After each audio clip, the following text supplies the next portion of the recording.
when we talk about Mexico, we talk about Mexico as a big land and big grid to connect. So compared to some countries in Europe, I often compare Chihuahua, one of the states. 2 Chihuahuas are the size of Spain.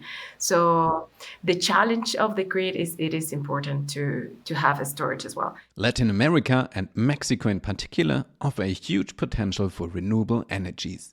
Already last year, we had talked in an episode about the opportunities and possibilities, but also the hurdles in the Latin American market. So high time for an update in 2023. How does it look like today? What are the developments? And which business models are currently in particular in demand? Stay tuned to hear the answers.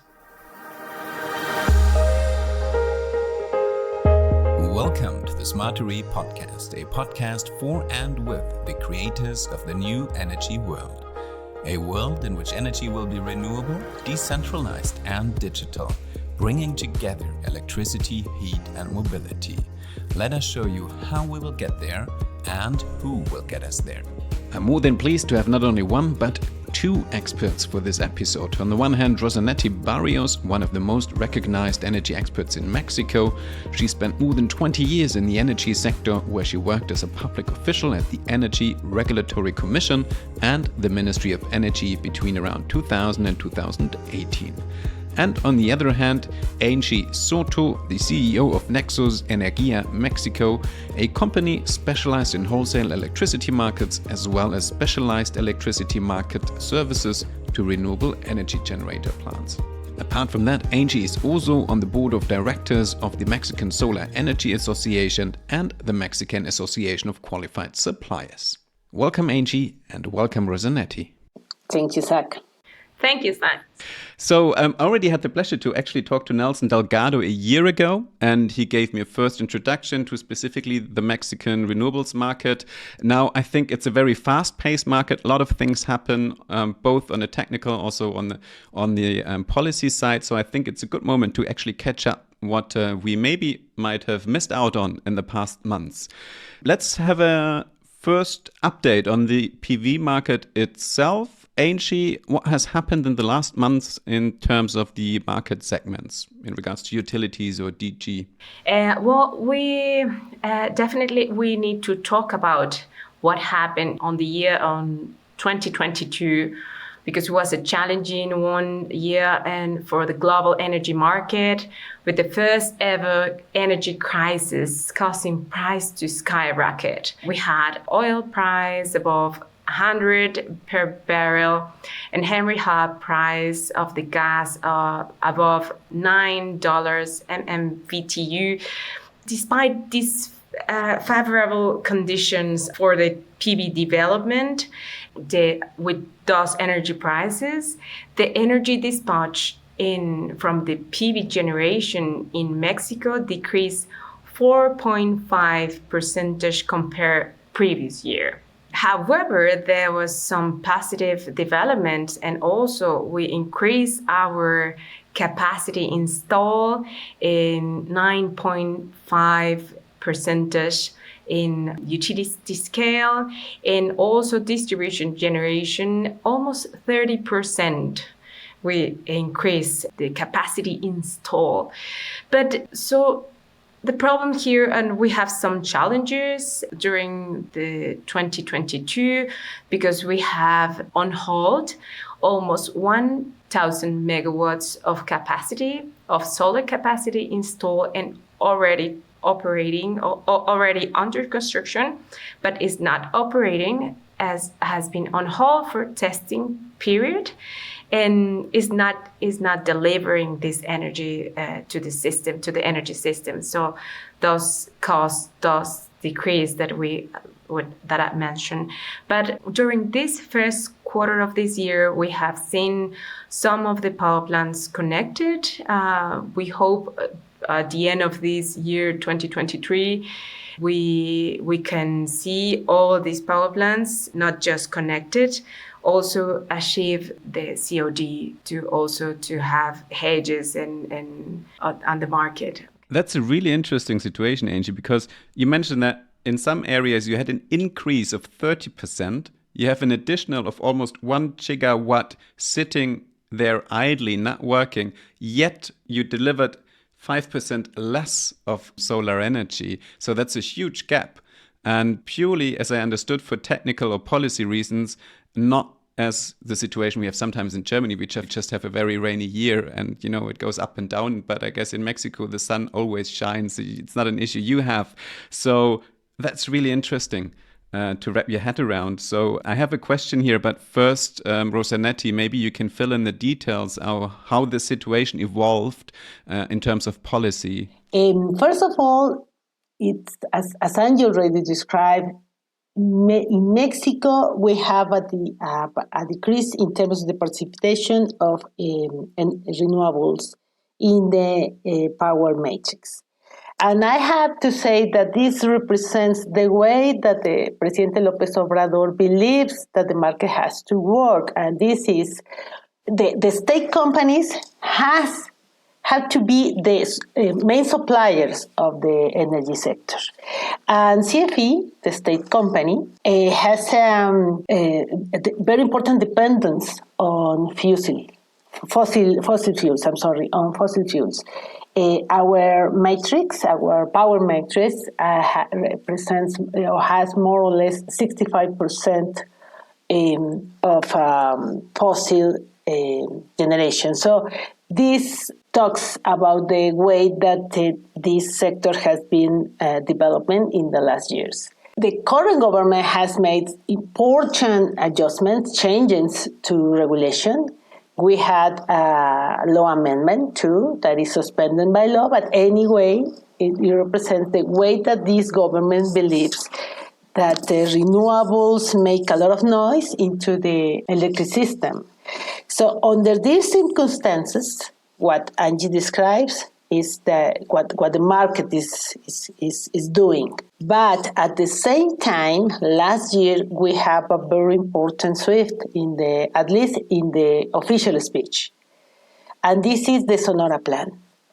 On August last year, Presidente López Obrador announced the development of 5 solar farms, under the state utility responsibility. And these 5 solar plants are planning in order to attain the goals that Mexico have and in terms of the emissions, and in order to attain all the energy demand that we have as part of the North America region. So this is important again in terms of the signal that the president is giving to the market. Finally, it seems that for the president is very clear that Mexico has a great potential in terms of solar power, and that he understands that the electric vehicle will be dominating the market in the next future. That's important.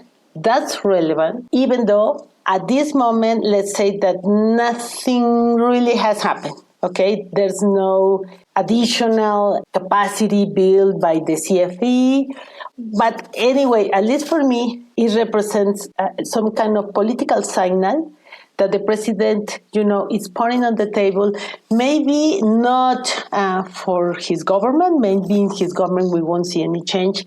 But it's very clear that for the next one, the next government will have to consider to do something in order to take advantage of our solar capacity. So it's a very clear signal, and it gives sort of security to all the investors and to everybody planning. They know they can sort of rely on it, hopefully. I would follow up on that, but first let's get the full picture.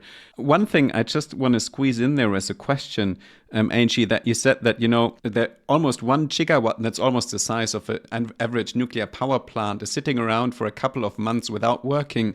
That I think is a huge problem actually for the investors, because it's a lot of assets sitting there not producing money and not refinancing themselves. So does it scare off investors if they actually put so much money into new power plants and then they can't operate them profitably? Is that a problem? For sure, it is a problem. We have a lot of private investors here with those problems, and probably could be a coincidence, but some of them has been restalled or reoperating just before the North America meetings. What we have like previous 2 months, but yeah, some technical things, technical issues. I'm pretty sure there are some technical issues there, but most of it is political. Mm-hmm. So it seems like it's a mixed bag. On the one hand, we have a clear signal on behalf of the president. On the other hand, we have a little bit of political maneuvers on the other side. So as an investors, you sort of have a mixed bag at the moment. We were just speaking about PV. If we look into electrical energy storage, what sort of opportunities do you see there in the short and medium term, Angie? Yeah, well, following the same line we were mentioned about the technical things that we have seen on the request of the new technology that has to be connected. There's some technical regulation that has to achieve and commit the solar PV.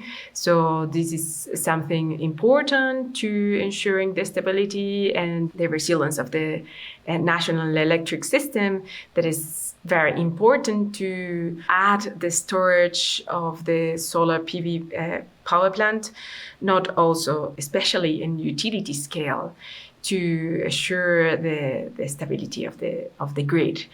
So that's a must. That is something that, because of the size of the country, when we talk about Mexico, we talk about Mexico as a big land and big grid to connect. So compared to some countries in Europe, I often compare Chihuahua, one of the states. 2 Chihuahuas are the size of Spain.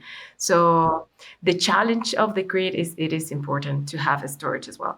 But also, there's some business model on this energy storage where behind the meter, it's very important to have the behind the meter, and also with the peak shaving, with the tariff regulation that we have in Mexico. So they are very good in economics to have behind the meter, and also to do some peak shavings, because so you save the capacity that you demand. So I understood that in order to really develop or scale up the PV or the amount of renewable energies, you really need to integrate electrical energy storage just because of the nature also of the grid.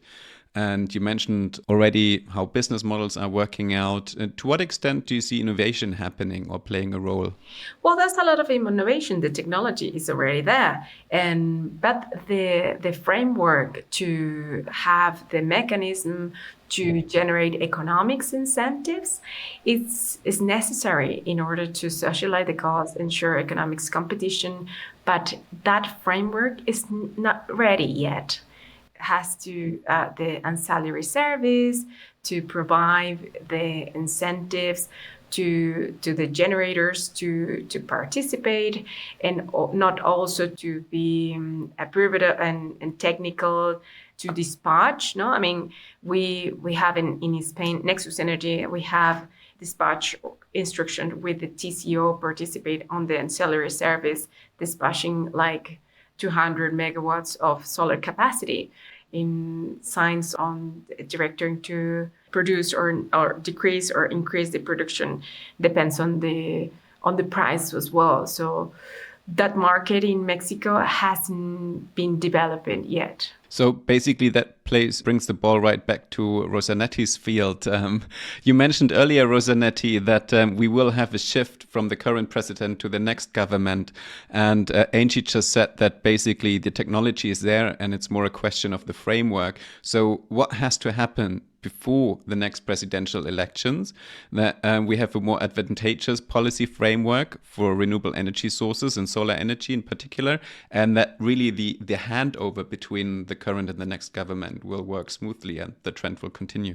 Yes, thank you. That's a very, very important question. What has to happen? Okay, let's say first that as Angie mentioned, we need to develop a lot of, let's say, regulation. But I already say that this government has made several changes, okay, in regulation terms. And all these changes finally provoke a crisis, let's put it this way, with the USMCA agreement. So today, Mexico is, waiting in order to see what's next with the USMCA agreement, because the energy sector is provoking this conflict.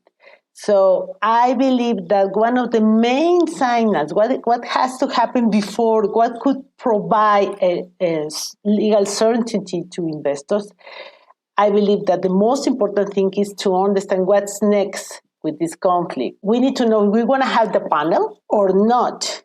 And in order to not have the panel, then this government should resolve something in terms of, the main conflicts that, and this is the amendment that the electric law had. So if before the next government, Mexico could resolve this issue, then we can feel, confident that for the next one is going to be easier, not really so easy, but easier to provoke, to attract again private investment. And this is really important because the electric system requires a lot of investment. One of our main problems is transmission. I understand perfectly that almost all the electric systems in the world needs a lot of transmission, but the Mexican one has at least one decade, with a lack of investment in it. So we have a several problem. But again, if I have to choose just one element, what is really important to have or to happen in Mexico in order to go forward and to feel confident, I really believe that this USMCA agreement conflict has to be resolved. Just for us who are maybe more Eurocentric and are not fully aware of, what does it stand for, USMC? And just in 2 sentences. Oh, yeah, sure. Mainly, the most important thing is that the USTR present communication to the Mexican government saying what you have done in terms of energy policy represents a conflict with the USMCA. And there are 4 points there that had to be resolved. One of them is the amendment to the electric law.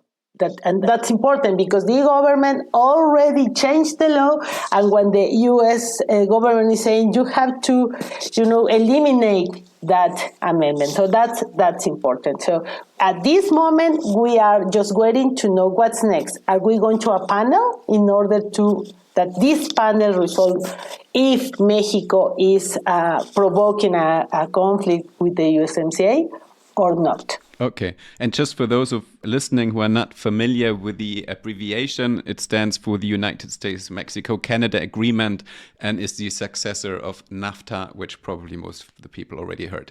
All right, wonderful. Then we have that picture. Just also for us, those of us who are not familiar with the Mexican election cycle, how much time are we talking about before the next elections are up? Well, the elections will be running by the June next year, but all the legal process, let's say all the formal process, let's say, has to start by the end of this year. Wow. Okay. It's like I said earlier, it sounds like a mixed bag.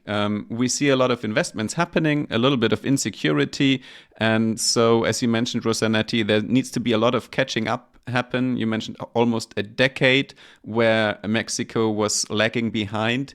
So, of course, having then some insecurity from the policy framework is probably a really big roadblock in getting really a lot of investments into the country and people feeling confident that their plants actually are going to be profitable. But let's press both thumbs for that to happen quickly. But we already spent a good time talking about it. So let's switch to a next interesting topic that also, of course, is something that goes then beyond the Mexican borders. We're all trying to decarbonize not only industry, but also mobility here in Europe. We will depend heavily on other areas areas in the world, providing us with hopefully a lot of green hydrogen. So what role will Mexico play there? What advantages and disadvantages do you see for the combination of renewables, particularly PV and green hydrogen, Angie? Well, in the case of Mexico, combining photovoltaic PV solar energy with green hydrogen production could offer several advantages. For instance, PV energy can provide a reliable and cost-effective source of electricity during the daytime when energy demand is typically highest. At the same time, excess of PV energy can be used to produce green hydrogen through electrolysis, which can be stored and used to transportation power as well. However, Mexico is relative small hydrogen market, has a very small relative demand in Mexico. We consume only like 0.2% of the global demand. This is like 250,000 tons per year. If we compare with China, with the first consume of hydrogen, which is 24 million tons. So we are very short consumer of hydrogen. We use it for refining in ammoniac industrial process. But the 95% of the consume is in Pemex and CFE. Those are like the most important consumers in hydrogen. We're talking about the gray hydrogen. So in target, talking about the decarbonization and also zero emission on the global market in Mexico, we should start trying to change the color of the hydrogen that we consume already. So the gray hydrogen that we consume, we should switch to green hydrogen with PV solar. It's a very good combination. But definitely the industrial have to achieve as well their scope number 1 of the gas emission protocols, so which is the direct emissions on their industrial processors on the industrial. So to achieve this process, they can use the PV solar installed on site to have this electrolysis and to use the hydrogen to try to achieve and change their process, their thermal process for hydrogen. It's a big change for the industrial as well, but that's very important. And we're, as I mentioned on my previous answers, the framework is not yet. Mexico lacks of regulatory framework to promote the use of green hydrogen. So it's under, there are some initiatives to develop this framework and define the clear path to meet the goals that we shared on the COP26. That goal, we signed it as well as to define the clear path to the green hydrogen as well.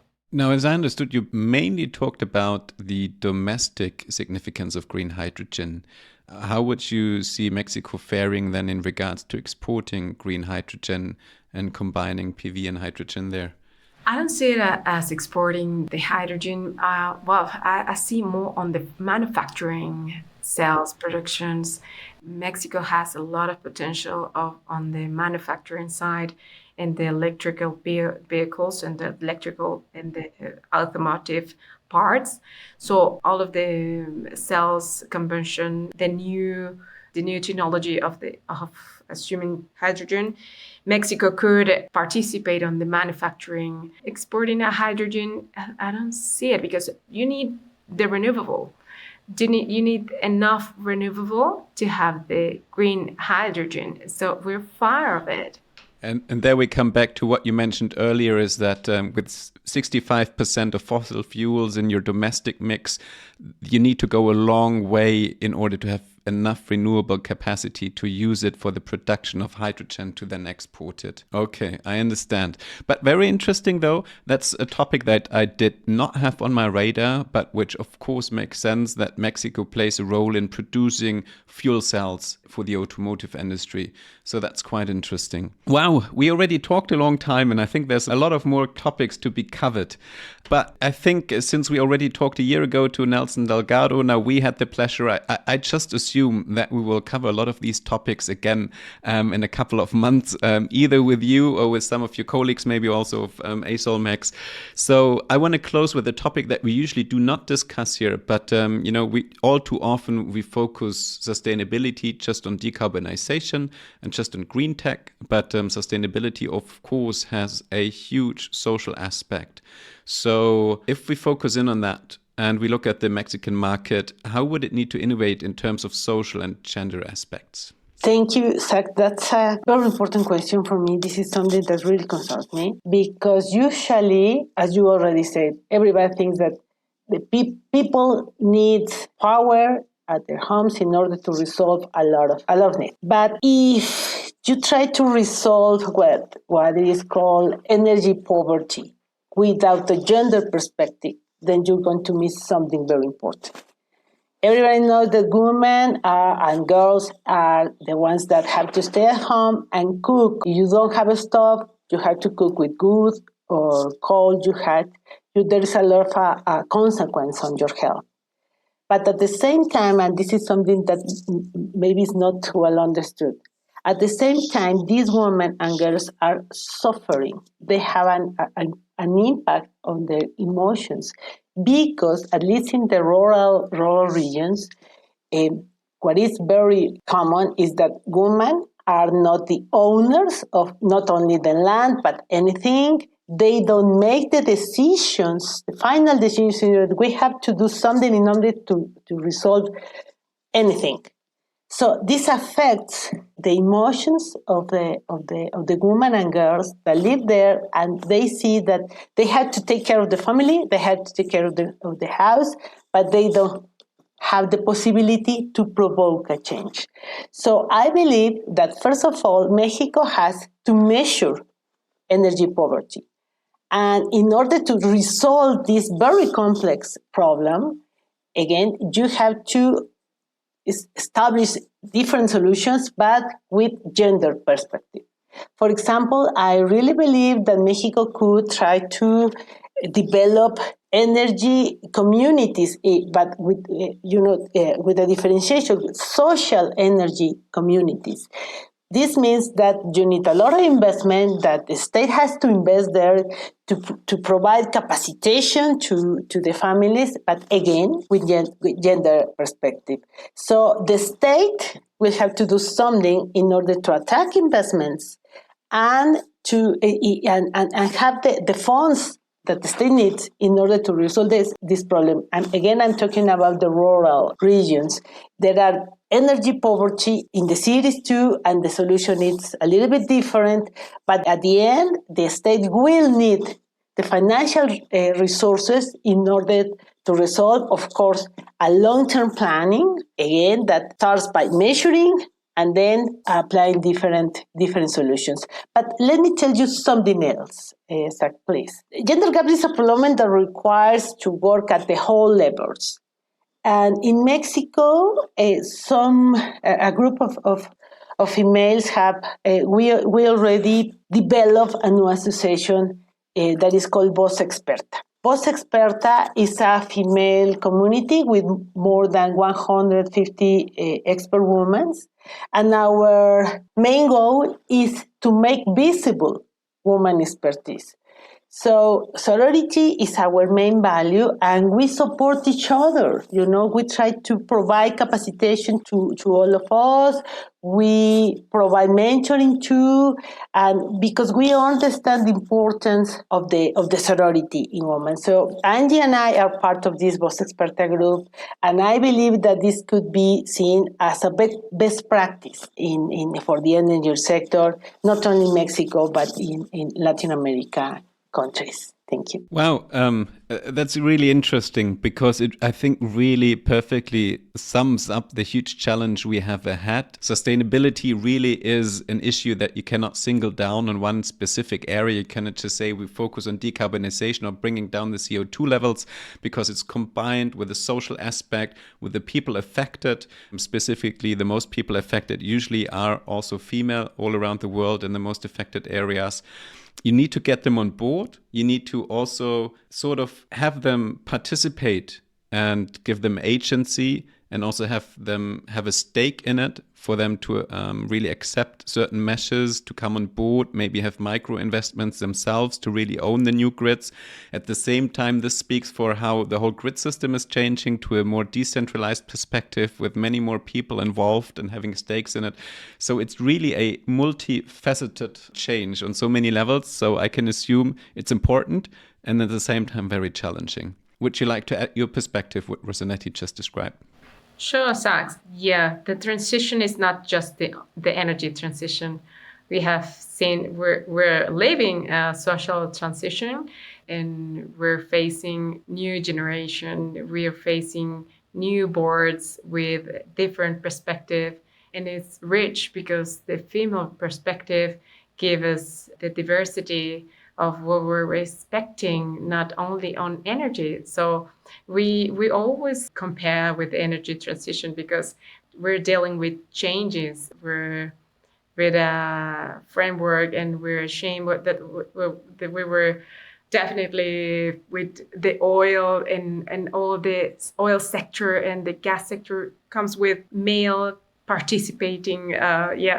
So we change the renewable, the new technologies. All these changes comes with different perspective, with a female perspective as well, in the oil sector as well, because they need to change as well, because they are changing. All the companies on the oil sector as well, they're changing, they're moving, because you change, you adopt, or you die. No? There's like something like you need to adopt. This is something that it's must to be part of this new society. That's a really interesting angle, I think, that we hopefully will have the opportunity to actually dive into with a full episode on another occasion, because as you mentioned it becomes so obvious that that's something we never covered so far, at least not in the English-speaking episodes of the Smarter E. So it's great that you brought it up, and I think that's a great reminder that we should dedicate maybe a whole episode to this issue on another opportunity, and to really see how it's not only an energy transition, but also a power transition. Thank you so much, Rosanety and Angie, for joining me today. So thanks a lot for joining me today. It's been really an immense pleasure having you with me.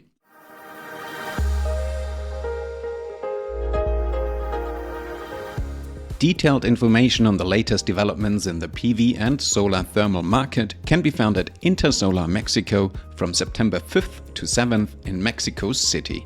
All information about the event can be found online at intersolar.mx.